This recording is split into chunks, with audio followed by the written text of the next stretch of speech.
think, I asked our guys before the game, like if, I don't know, it's probably, they usually come back to the locker room with like 40 minutes left. And we talk, then they go and warm up at like 30. And I went in there at 40 and I just told them, I don't have anything to say to you. Like if your heart's not beating fast right now and you're ready to go, like if you're, I can't really say what I said to him, but your care meter isn't as high as it could possibly go right now, then I don't have the guys in the locker room that I think I got in here, right? I told them I'm going to play the guys that stick to our game plan. I'm going to play the guys that move the basketball and share it and play the right way, and they're going to fight on the glass and do everything possible.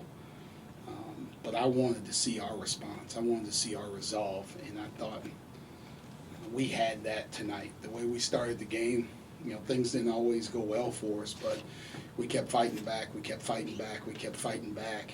You get a lead, then they send it to overtime. You got to fight back. You got to bounce back. It goes to double overtime. You got to bounce back. You got to fight back, and these guys did it all night long. So I'm proud of these guys and how we responded. The Big Ten is not easy, and it hasn't been kind to us with this schedule and not playing a home game in 20 days and being on the road and playing in 3 tough places to play, right? Like, we're not like exempt or like what we did. Like, there's a lot of people in the country that are going to go lose at Ohio State, at Iowa, at Indiana. It's not exclusive to just us. Like, there's a lot of good teams that are going to go do that. Like, everybody can go do that. So, but that momentum, it takes something out of your team when you don't get home games. But to be back here, I'm proud that, I'm proud of Nittany Nation. I'm proud of the Legion of Blue and everybody for sticking by us and showing up tonight. And I think our guys, they fought, right? And I say it all the time. Like, if somebody gets one opportunity to come watch us play, I hope they left and felt good about how we played tonight. Micah, you're always pretty demonstrative out there, but tonight it felt like you were particularly so. Yeah.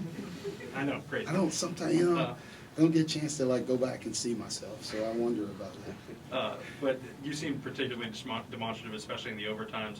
Were you feeling kind of the weight and the importance of this game, given how well your guys had played and how the last 3 games had gone? Yeah, a little bit of that. A little bit of also just stick to the plan. Just stick to the plan. Just stick to the plan and get it done. And, I just want to win. I just want to win. I want, but here's why I want to win. I want these guys to have so much success, right? Like, I've been, like I said, I've been blessed in my life, man. I've coached in 2 national championship games. I've coached in the NCAA tournament. I don't know, 4 years at Butler, 6. So 6 years. I've been in the Eastern NBA playoffs 5 years. Like, I've experienced success in my career, but I want these guys to feel it, man. Like, that feeling is special. And I don't remember what game it was or when it happened, but I told them, like I believe in you guys like none other. Like, believe in yourself the same exact way, but I believe in you, and I'm going to fight for you, and I want them to have so much success. So I'm going to do everything possible. So if my staff makes fun of me, or the other guys on staff make fun of me, and they say, like, I'm like this really nice guy, and then game time comes, and it's just like straight Tasmanian devil.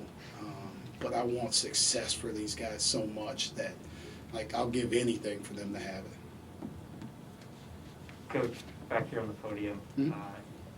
The way you guys play, more of a grinding style of play, do you think that benefited you as overtime went on and Iowa's legs were tired and they couldn't seem to make the shots, but you guys were just grinding away? I think so. It helped us throughout the game. You look back and you're like, man, we gave up 86. But then you're like, it was only 66. It was really 64. And, Keegan Murray makes a miraculous tip. It was unbelievable. That was like, you know, I guess the game's over now. I can go back and talk about it, but like, that's why he's going to be playing in the NBA next year, right? So, but we guarded, man. We really guarded for a game where you look and you give up 86. We guarded for stretches and made it tough on them. And it's a really good offensive team. And if we can continue to do that, we give ourselves a chance. And that's who we want to be. That's who we want to be each and every night. And then, you know, kind of opportunistic offense. You know, opportunistic to the point of 90 points tonight, but, you know, as opportunistic as we can get. Micah, you seem pretty disappointed in the rebounding effort in the second half at Iowa. The play by Keegan notwithstanding, obviously that was an incredible play, but what do you think about the job your guys did and the number of guys you had posting big rebounding numbers there? Yeah, it was just full team effort. Like, those are when you need it, because they're a really good defensive team. They're really good. I mean, they're a really good offensive rebounding team. But I was thrilled. Like, I didn't told our guys I don't really pay attention to, like, you know, I look at the score and then everything else is kind of off gut feel about who's playing well. So I usually don't look at the scoreboards. Although I'm appreciative of the BJC that they have these great scoreboards in here for us to have the score and everything else up there. But I usually don't look at them. And then, you know, I get the box score after the game. I'm like, wow, Seth had a double-double. So did John. Miles almost had one. Greg almost had one. And then you look and, you know, Jalen Pickett has seven rebounds, 6 defensive, and Sam has 5 rebounds, 4 defensive. And, like, that's when you're focused in on what you need to do. Because most teams, right, you have to send people back on defense, which are usually the guys that Pickett and Sam were guarding. So they're free to go clean it up. Don't stand out there on the perimeter. My man's all the way back in the paint on the other end, and I'm standing at the three-point line taking pictures of our bigs down there, you know, battling their asses off on the glass, and I'm just chilling. Like, we got enough people taking pictures. They take great pictures. I get a chance to look at them after the game, flip through and all this other stuff. But, like, we don't need extra players out there taking pictures. We need you in there in the fight, getting in the mix, and those guys did it. They got on the glass, and that really helps us. You know, it saves energy for John and Greg to go get some offensive rebounds. Obviously, things get a little complicated when you start playing double overtime, but, you know, you got a couple of guys in 40 minutes. You didn't get much from Jelani and Giovanni tonight. You didn't get any from Giovanni tonight. But you also got a start from Dalian tonight. What kind of went into your head with all those rotations? I was thinking about offense. Start of the game. Like, I wanted to space the floor and have a bunch of guys out there that can shoot, right? And, you know, Dalian can really shoot it. Seth can shoot it. Miles can shoot it. And now, you know, you saw our offense clicking a little bit because guys are getting into the paint. Now they're worried about them when they kick it out and they're closing out. Now those guys are attacking, right? And there's less people in the paint, less crowded. We wanted to move the basketball a little bit better. And, you know, that's kind of the group we went with. Jelani was going to play. He got his contact knocked out pretty early. And, you know, I subbed him out and just the other guys were just playing well. Like, sometimes it's just not your night because, you know, you get an opportunity. You don't want to waste it. And that's what, you know, those guys, you know, Greg was like, nope, it's my opportunity. I'll take those minutes. You know, while you're out, I'm going to play well. So I'm just going to stick with those guys who were playing well. And I thought our offense played a little bit better. I get a chance to watch. Sometimes they show these on the Big Ten Network, these press conferences. So I'm going to give a shout out to my man Rob Hummel because I sit back there and watch it pregame. And he and Trent Meacham, Trent was talking about our defense, and Rob was like, I'm concerned with their offense. They need to play better offensively. So I just want to tell Rob I was ahead of the game. Rob, I was thinking about offense a couple days ago.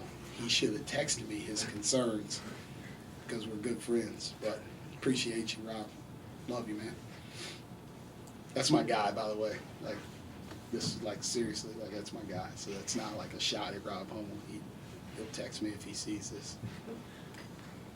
Not to belabor the tip in, but just kind of given the improbability of that. Yeah. What's your reaction in that moment? Like, how do you process that and then move on from it as quickly as you guys did? I mean, the first thing that was trying to get all of our guys back to the huddle, right? Like, I knew that ball was in. Like, I saw it, like, go off his hands before the horn went off. But, like, you can't put your head down in that moment, right? You can't be thinking about what happened during that moment. You have to regroup as fast as possible. So we had to get into the locker room and start talking right away about, like, hey, we got to win this overtime, right? We won the game. And, you know, this tip-in happened. We didn't finish the job, but we won the game. Now go win it twice then. Do what you need to do to win it twice. You can't do that if you're thinking about, I didn't box out. You can't do that if you're thinking about, hey, man, he didn't box out. We won this game. Like, now you're not focused on doing your job and trying to get our guys refocused. And I thought they did that. They scored the first points, I think in both overtimes, but they scored the first point in overtime, and then, you know, we kind of chipped away. We hung around. We scored back and forth, and then same thing in the second overtime. I wish I had Sean McVay's memory. I saw that clip of him recalling plays. Like, I can't remember stuff. I'm sorry. It's probably the Tasmanian devil in me, but I thought we responded at every opportunity to match their scoring in overtimes when they scored. We came down and scored. Like, they scored, we came down and scored. And that was us just regrouping in the huddles, talking. You know, we got great leadership from our guys to stay focused and do what we need to do to try and win the game. Micah, 22% from three tonight. I think it's the first game you've shot under 30% and won from out there. You know, what did you do to compensate for that and still, you know, have a pretty productive offensive night? Yeah, I think we got, you know, if you go back and look, I guess second chance points helped us. We got 15 offensive rebounds and some kickouts. We had some, you know, we got to the rim at a pretty good rate. You know, our threes just didn't fall. I felt like we got really good shots. So I wasn't stressing over that. I thought, you know, we'd make some in the second half. You know, we kept getting the same quality of look. I thought we'd make more. So I'm fine with it. Like, we shot good shots. We took good shots. We attacked the rim a lot more. We made plays around the rim. But, you know, our spacing helped us be able to have opportunities to get in there. So we're going to continue to try and do that. We're going to continue to play the right way, continue to attack the basket, and then we got open threes, shoot them with confidence. Like, water finds its level at some point in time, and, you know, we got a boatload of makes coming. Last question. Micah, you mentioned Dalian. What did you see from him in his limited time out there, and do you have an update on his status moving forward? Yeah, he, you know, the reason why I wanted to play him and the reason why I went with him early is, one, he doesn't have any fear. Like, he feels like every shot's going in, and, you know, he's got a chance to make it. But he's got great speed, and, you know, like, he cuts really well, and like, his cutting sets up other guys. Like, it draws attention from the defense to get other guys open, and he's one of the few guys that has that speed right now for us that we're kind of looking for, who can do that. So, you know, he injured his back a little bit. Yeah, I don't think it's anything serious. So, you know, we just wanted to be patient with him in the second half. Those other guys were going, so it's nothing serious. I don't expect it to be anything serious to hold him out. So we'll get him ready to go for Wisconsin. Thank you, Coach. Thank you, guys. Thanks, Micah.